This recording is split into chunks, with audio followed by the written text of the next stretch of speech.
lawmaker Newt Gingrich told Fox and Friends on Wednesday that there needs to be a long-term strategy to defeat Iran's regime, which has been at war with the United States for 40 years. What happens is, do we design a strategy that actually changes the regime, or do we play games this week, and then 3 months from now, they do something horrible, and we play games for 2 weeks, and then they do something horrible, Gingrich said, explaining that Iran is devoted to driving America from the region.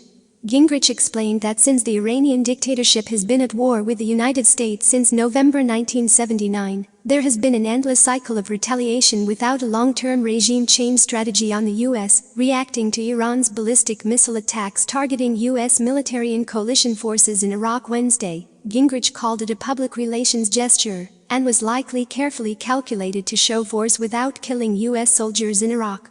I think the mullahs believe they have to look tough, Gingrich said, noting that they are leaving it up to the president to make a move.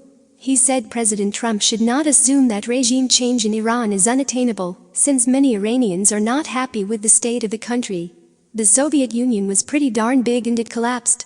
I think the average Iranian is a little tired of watching all their money go for overseas terrorism, just to make the mullahs happy, he said, arguing it's not acceptable to engage in sporadic conflict with Iran for the next 20 to 30 years, with the same regime in place. Iran's Supreme Leader Ayatollah Ali Khamenei said Wednesday that the missile attacks targeting U.S. military and coalition forces in Iraq were a slap in the face to the U.S.